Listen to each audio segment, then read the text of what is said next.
As Prime Minister, my number one focus is to put Canadians back in control by building here at home and building new partnerships abroad, so that we're not reliant on the United States. I think that Canada is starting to realize that overall we made a mistake in putting ourselves in lockstep with the Americans. You put all your eggs in one basket and then you have a Trump who just decides to throw the basket on the floor, then you're in trouble. And that's where we are right now. In Gyeongju, South Korea, as cameras flashed across the APEC summit, something subtle but historic unfolded. Canada was no longer standing in the background of great power diplomacy. Its place among Asia's economic leaders had been earned. For years, Canadian delegations attended these forums as quiet observers, often overshadowed by larger economies. But this time, the tone was different. Behind that shift is a decade of patient work, building trust, strengthening regional links, and proving reliability in a world where those qualities are becoming rare. When Prime Minister Mark Carney met leaders from Malaysia, Singapore, and South Korea, it wasn't a courtesy call. It was the result of credibility accumulated through consistent policy, calm diplomacy, and the promise that Canada delivers on what it says. Across Asia's meeting halls, Canada was recognized not for its size, but for something more valuable, a reputation that travels farther than geography. In today's fractured global economy, reputation has become a form of currency. When investors and governments look for partners who honor their word, reliability outweighs raw power. Canada's credibility has turned into its greatest export.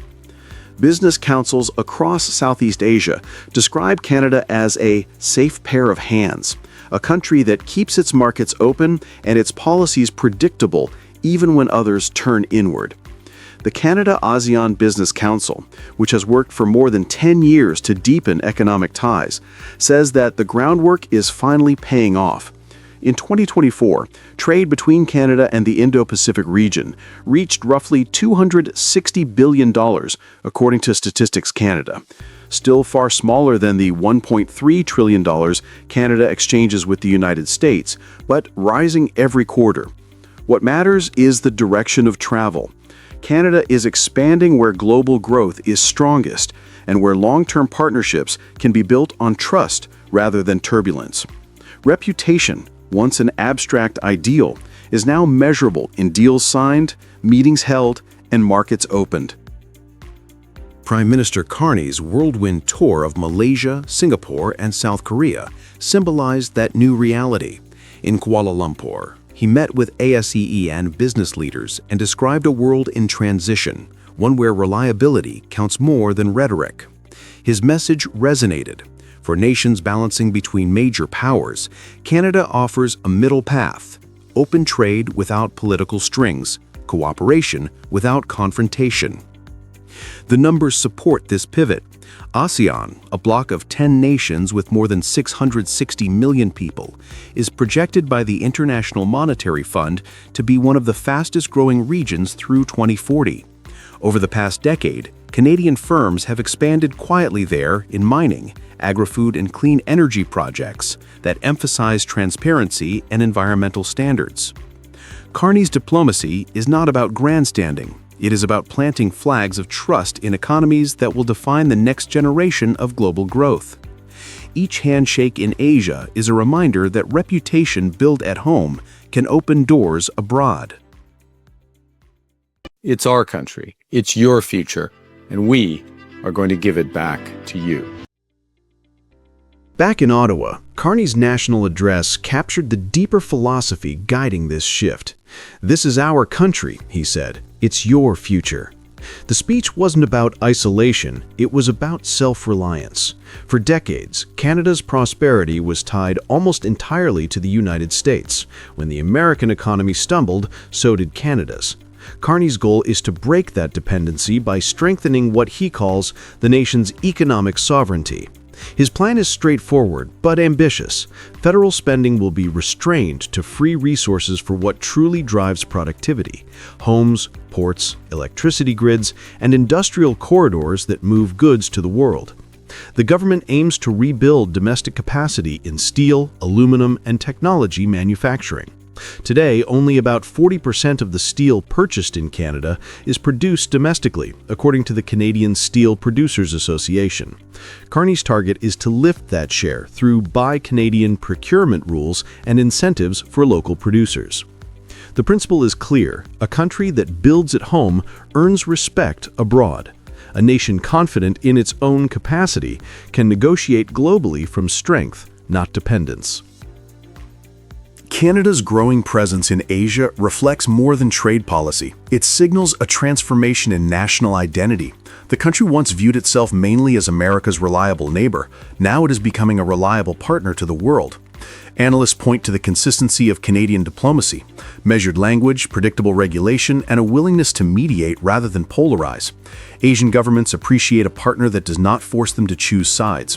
In places like Vietnam, the Philippines, and Indonesia, Canadian investment focuses on long-term industries, education, critical minerals, and infrastructure, areas that create shared value instead of dependency. The credibility of this approach rests heavily on leadership. Carney's background as a central banker and global economic advisor gives him unusual authority in financial and diplomatic circles. His command of detail, combined with a calm temperament, has made Canada's arguments carry weight far beyond its size. This influence wasn't inherited. It was earned through years of steady engagement, the same way Canada earned its seat at the Asian summit tables, where decisions about the next global economy are being shaped. Across the Pacific, Canada's reputation now carries a quiet strength. It is the strength of a nation that listens before it speaks, delivers before it promises, and builds before it boasts. The story unfolding is larger than a single trip or trade announcement. It is about a country redefining what leadership looks like in the 21st century. While others respond to uncertainty with fear, Canada responds with construction, with ports, power grids, and industries that connect its resources to global markets. The government's plan to double non-US exports within the next decade may sound bold, but it fits the pattern of a nation betting on its own potential. This moment is not just economic, it is cultural and civic. Canadians are being asked to believe again in their collective capability, to see that national independence is not declared, it is demonstrated. Every policy that invests in Canadian workers, every partnership that builds mutual trust, adds another brick to that foundation. In this sense, Carney's message rings deeper than politics. The future of Canada will not be decided elsewhere. It will be built, piece by Canadians themselves. And as the world searches for steady hands in uncertain times, Canada's example is beginning to stand out, not because it is loud, but because it is consistent. Its place at the table has been earned. Its reputation continues to open doors, and its people are proving that a nation that believes in itself can shape not only its own destiny, but also a more balanced world around it. Provincial anxiety on high as Donald Trump slaps tariffs on a suite of softwood products, with some now up to 45%. You know, if he can't get a deal, we have to hit back. Yeah. We just have to. And I'm not speaking on behalf of any premier, but my good friend Scott Moe, he has the uranium, he has the potash. The uranium keeps their 94 nuclear facilities going down in the U.S. When Donald Trump announced his new lumber tariffs, it sounded like another bold strike in his economic war. 10% on softwood lumber, 25% on finished wooden goods, some rising to 45% for furniture and cabinets. The White House framed it as a move to protect American industry. But north of the border, the response was anything but quiet. Ontario Premier Doug Ford didn't mince words. If Canada couldn't get a deal, it had to hit back. That moment captured the shift in tone across Canada. For months, Ottawa had been careful, walking a fine line between diplomacy and defiance. Now, frustration was boiling over. The question was no longer whether to respond, but how hard Canada could push without sparking a full-scale trade war. The shock hit hardest in the provinces whose livelihoods depend on lumber. In British Columbia, mills had barely recovered from past tariff rounds when the new duties landed. Furniture manufacturers in Quebec warned that thousands of jobs could vanish as U.S. buyers turned away. And in Ontario, Ford's government saw an opportunity, not just to defend industry, but to strike back on the same political field Trump had mastered. Within days, Ontario launched a $75 million media campaign across U.S. networks. The message was simple: tariffs don't punish Canada, they punish Americans. The ads spoke directly to homeowners, contractors, and small businesses, the very voters who form the heart of Trump's support base. Ford's move wasn't just economic defense, it was political counter-messaging aimed at the American heartland. Meanwhile, in Ottawa, Prime Minister Mark Carney stayed cautious. He was still negotiating sectoral deals on steel, aluminum, and energy, hoping to keep the door open for broader relief.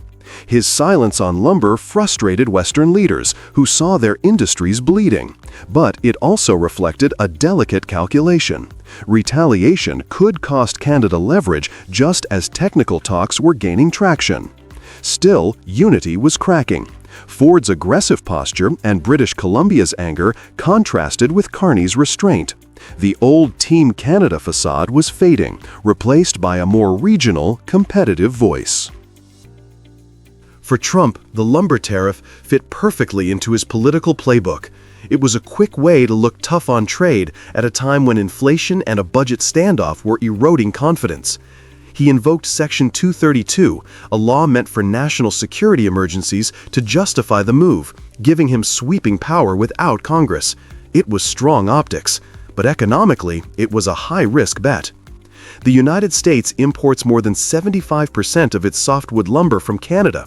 According to the U.S. Census Bureau, Canadian wood feeds roughly 1/3 of American housing construction each year. With new tariffs up to 45%, the cost of building a single-family home in the United States could rise by tens of thousands of dollars. Analysts at the National Association of Home Builders have warned that higher lumber prices already add about $35,000 to the price of a new house compared with pre-tariff levels. That means the people footing the bill aren't Canadian exporters. They're American families, builders, and small contractors. Trump may have scored a headline, but the economics told a different story. While Washington turned up the pressure, Canadian provinces began reminding everyone of the leverage they actually hold. Saskatchewan's Premier Scott Moe pointed out that his province supplies uranium and potash critical to 94 nuclear facilities in the United States. Ontario exports electricity and refined minerals that keep factories running in Michigan and New York. Quebec provides aluminum essential for the U.S. automotive and aerospace industries. Each of those sectors represents a pressure point. If Ottawa chose to target even a fraction of them, the effects would ripple deep into the American economy. Energy prices would climb, and defense manufacturing could slow. Even without formal retaliation, the mere hint of restrictions from Canada unsettles markets because the two economies are so tightly bound. For Ford and other provincial leaders, that interdependence is the real battlefield. They are signaling that Canada no longer needs to beg for exemptions. It can negotiate from strength by using the same tools Trump wields: cost and leverage. By mid-October, the first signs of blowback were already visible. The U.S. Chamber of Commerce warned that the lumber tariffs would compound inflationary pressures and drive up construction costs. Building materials indexes began to rise, mirroring the trend that followed earlier steel and aluminum duties. In states like Michigan, Minnesota, and New York, all heavily linked to Canadian trade, developers reported delays and cancellations as import costs surged. Housing affordability, already a national concern, faced another squeeze.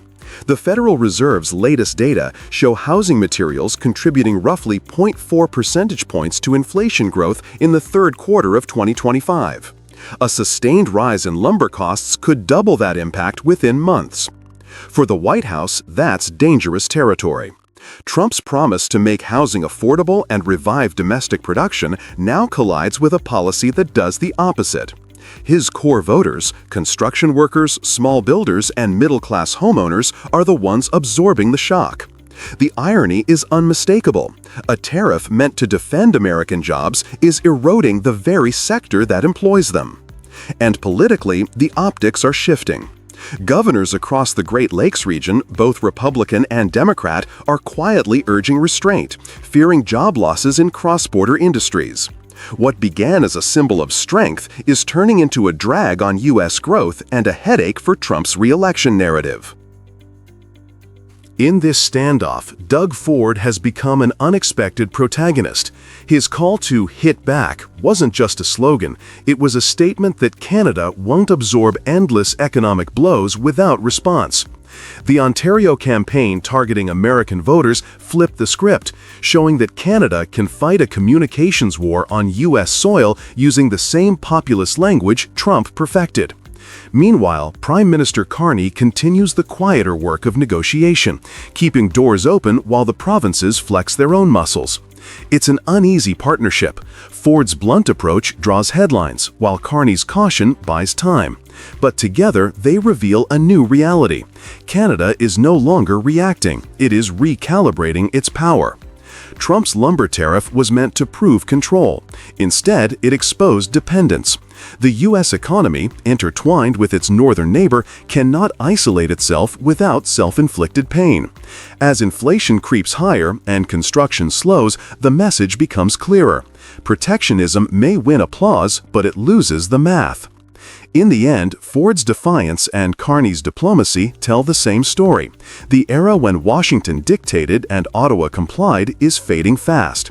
Trump wanted to show power. Instead, he reminded Canada how much power it already had.